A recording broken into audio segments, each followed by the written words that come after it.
Hi everyone, Jason Franks back after a bit of a break with another episode of Games for Gaijin.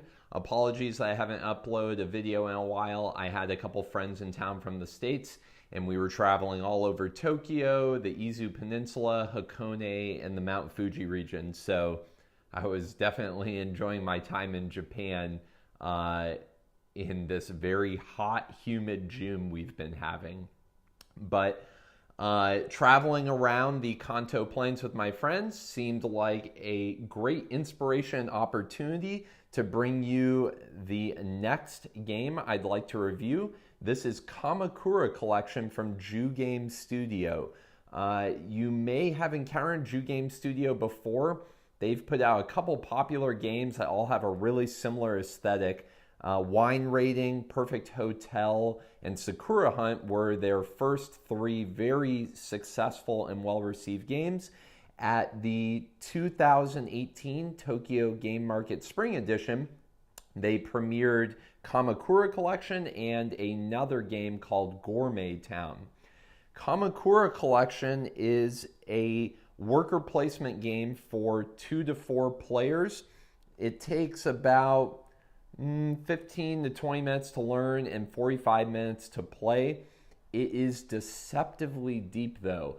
When I first played Kamakura Collection, I thought that this was a great entry-level worker placement game, and it definitely is. But after playing it a few times with my friends that were in country last week, I realized that there's quite a bit of strategy, planning, and unexpected depth to this game that I really enjoy.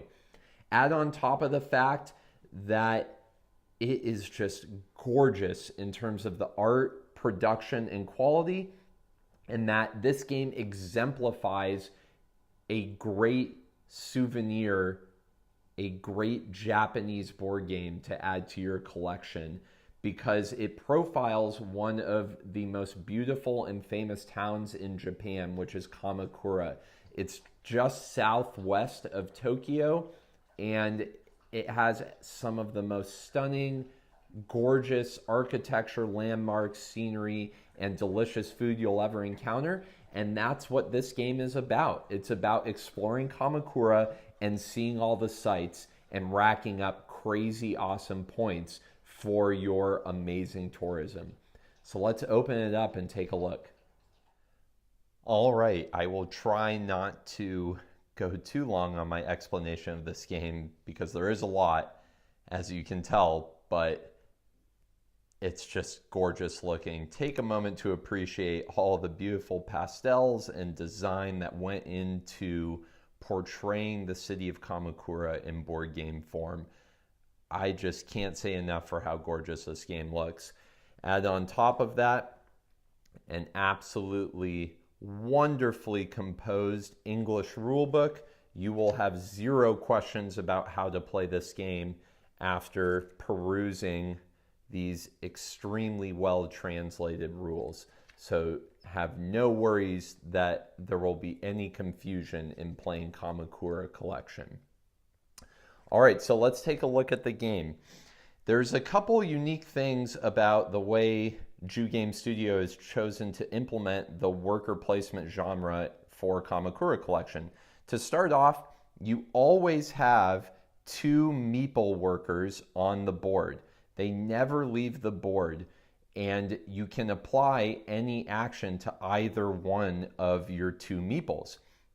The action wheel is over here on the left, where we have our cat meeples, which is a little unusual. But this is how we choose our actions. So in Japanese board game tradition, it has a really fun starting player selection condition. The last player to go to Kamakura is first, and then you just proceed around the table clockwise, with each successive player earning 1 additional victory point to start.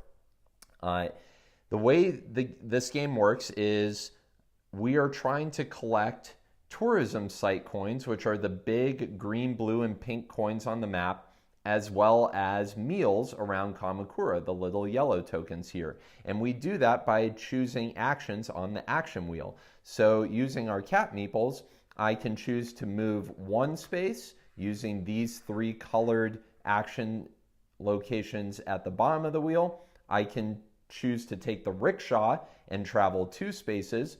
I can pick up a sightseeing coin using these color-coded markers here. I can rest for 1 victory point, or I can draw a taxi ticket. So every player will start the game with a taxi ticket. This is an instant teleportation to the location identified on the taxi card instead of your turn. So every player will start the game with 1 taxi ticket, and on my turn, if I really want to move one of my workers to location J, I can take my cat meeple off the wheel, pick up my worker, and move that worker to the location on the taxi ticket, which would be over here, location J. So that's how taxi tickets work, and that's a brief summary of the actions. Now, what makes Kamakura Collection difficult and requires a lot of planning and forethought when you play is that the single move actions, as long as you're landing on a meal space, no problem at all. So if I chose this action, I could move 1 space, pick up the meal, and place it on my memento board. So I have meal token slots up at the top and sightseeing locations down here at the bottom.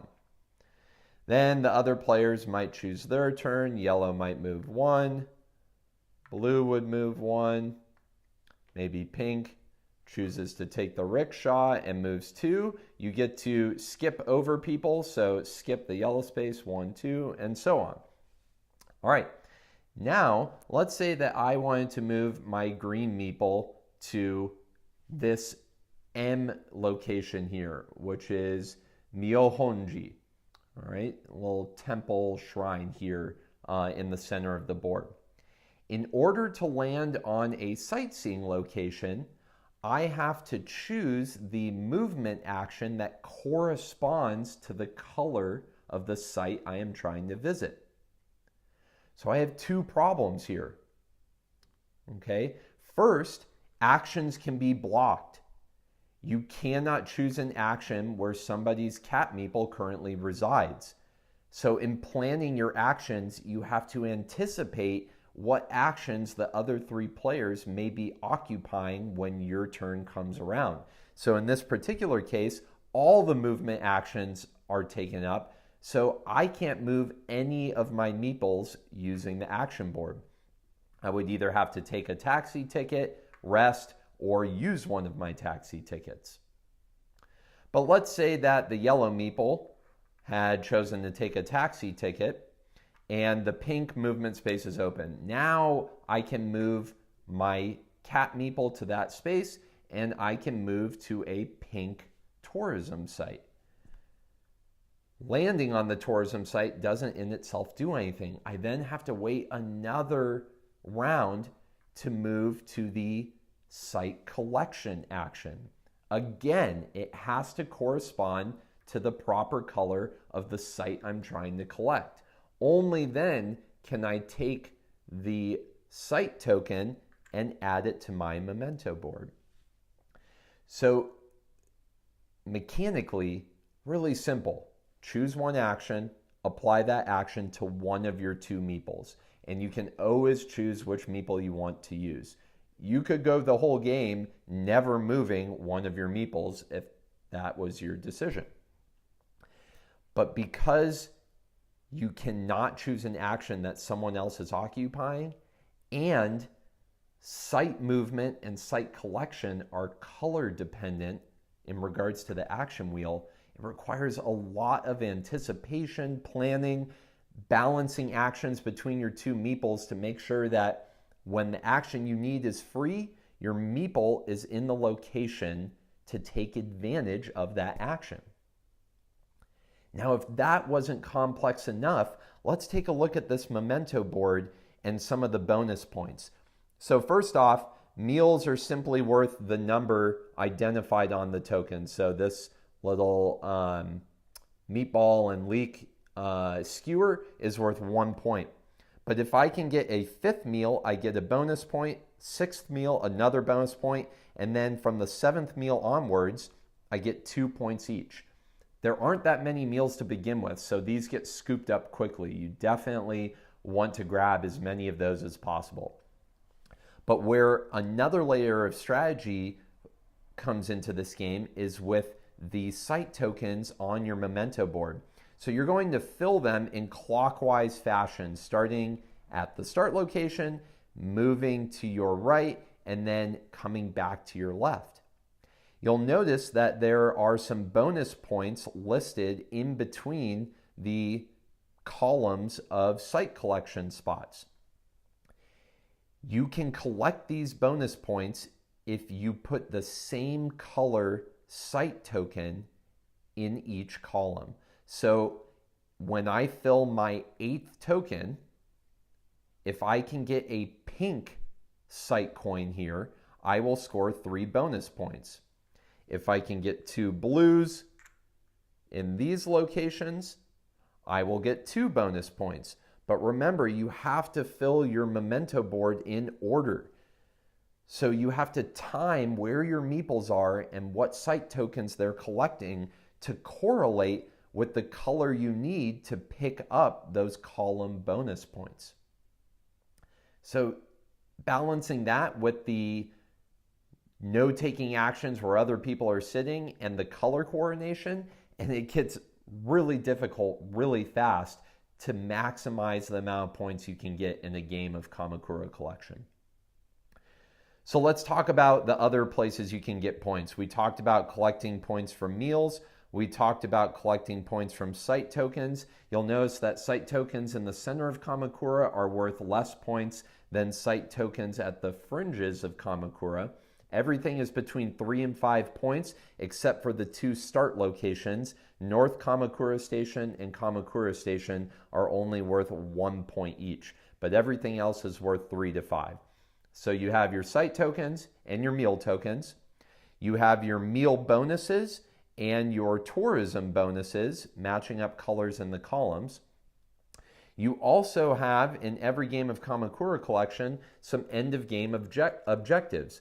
Some might be tied to eating specific meals. Some might be tied to visiting a given set of tourism locations. Some may be based on collecting a number of a certain color of tourism locations. And there's a couple other categories in these, but you'll lay those out for everybody to see right at the start of the game. So we have site tokens, meal bonus, site bonus, end of game objective bonuses, and then one final method to score points. Any unused taxi tickets at the end of the game are worth points if you collected the matching site token at some point throughout the game. So going back to this J location taxi ticket, if I still have this taxi ticket at the end of the game and I never used it, and I also collected the J site token and added it to my memento board, I will score a bonus 3 points at the end of the game.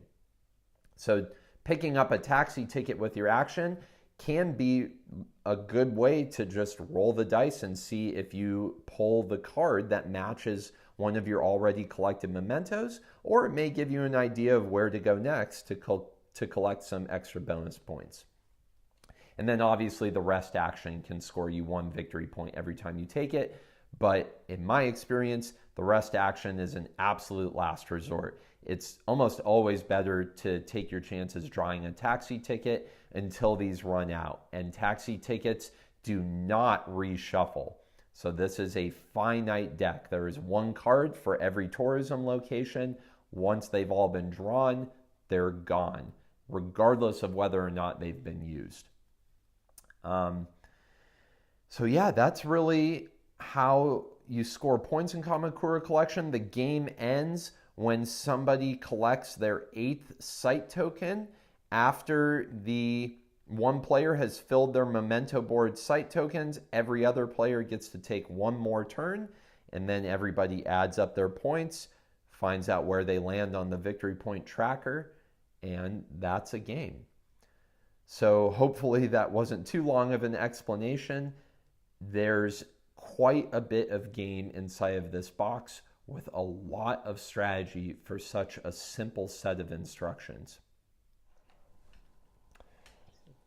All right, so Kamakura Collection clearly hits all the marks for Olive and I. She was not a fan of the cat meeple, definitely not cool in Olive's book, but we both love Kamakura, we both love worker placement games, we love unexpected depth and amazing art, and this one has it all. So I definitely recommend Kamakura Collection, especially if you're a fan of the worker placement genre, and this one just comes ready to go to play for English speakers.